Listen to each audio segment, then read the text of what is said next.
It is no secret that buyers in the Indian market love a 350cc single-cylinder long-stroke engine. You know what I'm talking about. To capitalize on that demand, Honda launched the CB350 platform in India, and we have already ridden the first motorcycle that came from this platform, the H'Ness. Honda then soon launched the second motorcycle from the same platform, and we are here to ride the same motorcycle today. Hello and welcome to DriveSpark. I'm Stephen Neal, and this is the Honda CB350 RS. What sets this apart, what makes this different, and how does it ride? Most importantly, should you buy one? Let's find out.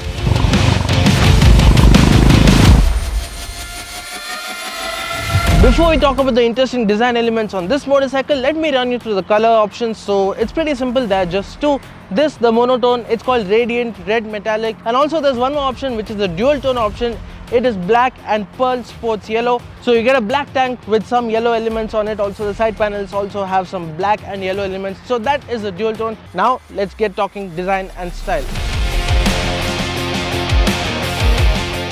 Let's start off from the front end. So let's talk about the headlamp first. You've got this dual tone headlamp, and also you've got the silver element on it, so it looks really nice. The headlamp unit looks very premium, so you've got this matte finish, matte grey finish on it, and the same matte grey finish is also found on the front fender. You can get easily fooled into thinking that the front fender as well as the headlamp unit is made of metal. However, it isn't, it's made of plastic. The finish on it is so good that it makes you feel it's made of metal. That is a good thing. Right above the headlamp, you've got an analog digital instrument cluster. So the speedometer is analog, the rest is digital. We'll get to that in just a bit. The fork gators present on the front fork. The telescopic fork is straight from the Honda H'Ness CB350. However, this gets fork gators, so it makes it look a little more premium. Also, it has a small function where it protects dust from getting into your oil seals, etc. So the fork lasts a bit longer, the oil seals last a bit longer. So that is an added advantage. Even though most of the motorcycle has blacked out elements, there are a few chrome elements. The mirrors, for example, are finished in chrome. Even the mirror stocks are made out of chrome. And then you've got chrome elements on the exhaust as well. And the engine cover also has a chrome element. So these are the few chrome elements on this motorcycle. The rest gets a black and red finish. When it comes to the fuel tank, you see that it's lifted straight from the Honda H'Ness CB350. However, there are a few design elements. So you've got the black element on the fuel tank. Also, you've got the CB350 RS written on it. So that is super cool as well. It's finished. The color palette on it makes it look so much more sportier. And that brings us to the side panels. So the side panel on both sides of the motorcycle is finished in gloss black. Also, you get the CB350 RS badging on it. Also, you've got a little bit of red to add into the mix. So it looks a little more sportier as well. The seat looks sporty as well. It adds to the overall character of the motorcycle. Now this is a roadster. It's not a scrambler or a cafe racer. It's somewhere in between. It can't even be completely called a roadster, but it has a lot of characteristics of a roadster, and the seat is one of those things, one of those elements that adds to that roadster characteristic. So you've got the tuck and roll seat, and the place where the rider sits is very grippy, so it's easy to grip, it's easy to hold the motorcycle, and over long distances it will keep you comfortable as well. We'll get to the riding comfort in just a bit. Now let's get back to the design. So you've got the exhaust. As you can see, it's got an upswept exhaust. It's got a pretty nice exhaust beat as well. The sound is really nice. We'll show you that also in just a bit. So this pretty much sums up the side profile and the front of the new Honda CB350 RS. Let's get to the rear. It's a pretty simple affair at the rear. So you've got the LED tail lamp, and you've got the whole thing made of plastic. The whole number plate unit, the indicators are mounted there as well. So it's a pretty neat design. Even the sari guard, now this is something that is mandatory, so Honda has given a pretty big sari guard to this motorcycle. The metal sari guard has got a plastic outlay on it, again finished in black. It makes it look so much more premium, also adds so much more to the sporty element of this motorcycle. That pretty much sums up the design and styling of the Honda CB350 RS.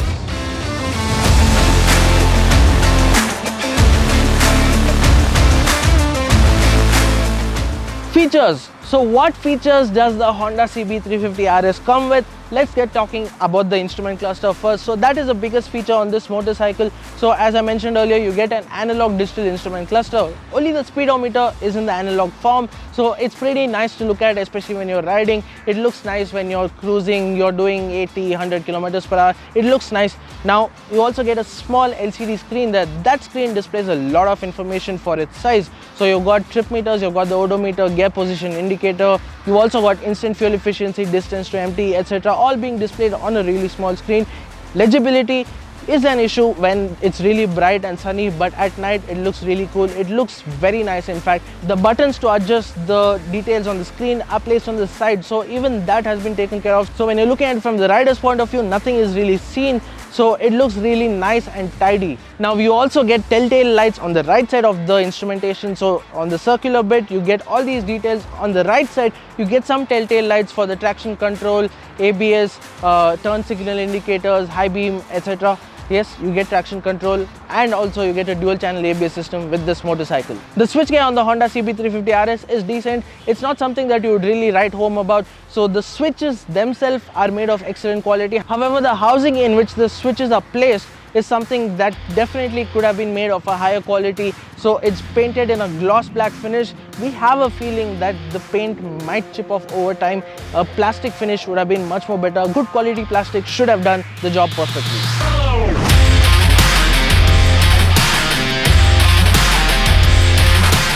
What does the CB350 RS come with in terms of mechanicals?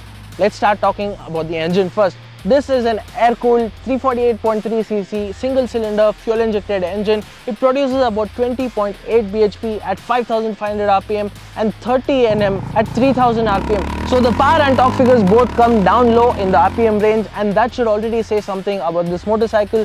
We'll get to that in just a bit. Now that power and torque is put down to the rear wheel via a 5-speed gearbox. You also get a slip and assist clutch, so that takes care of the power transmission. Now let's get to the other mechanical bits. So you've got a telescopic fork up front and twin shocks at the rear. The rear shocks get preload adjustment only.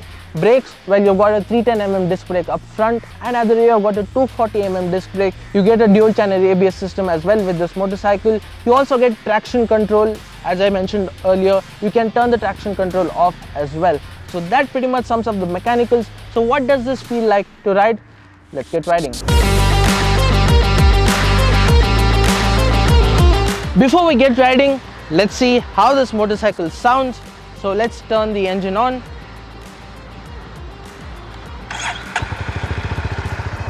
At idle, it's got a really bassy, rotty sound, so you can already hear it. Now let's give it some revs.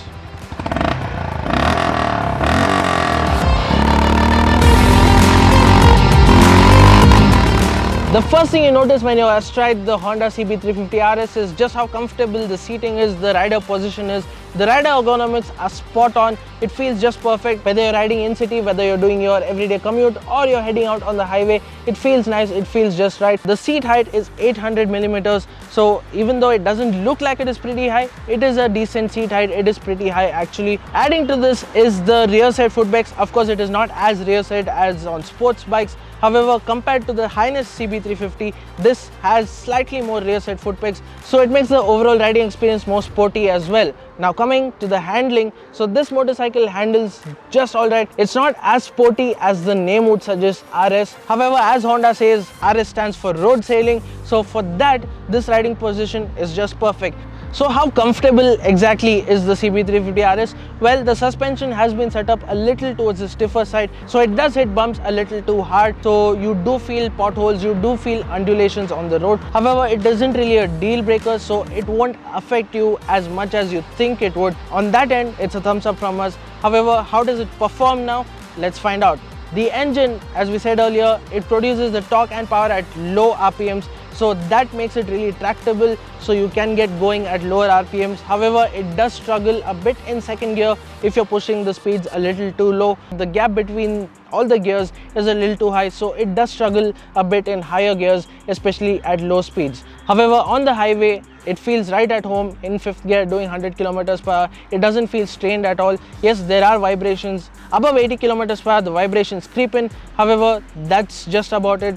Other than the vibrations, there's nothing really to say that the engine is stressed. The ride experience is beautiful at cruising speeds. Lastly, coming to the brakes, the initial bite definitely could have been better. However, the progression is really good, so we can't really complain much about it. So you've got a really good braking setup. You've got an overall brilliant package when it comes to the riding characteristics, the riding abilities. So on the riding impressions front, it's a thumbs up from us. The Honda CB350 RS is a well-rounded motorcycle. You've got just the right amount of chrome and sportiness in the design. It rides well and there's nothing much to complain about. Yes, it doesn't get Bluetooth connectivity, but that's something you can gloss over if you're after the riding experience that it offers. Now, should you buy it? Well, if your usage involves more of an all-round approach than an out-and-out highway motorcycle, this is the one for you. That's it from us for now. Thank you for watching. Do stay tuned to DriveSpark for more. Hit that subscribe button. This is Stephen Neal signing off for DriveSpark.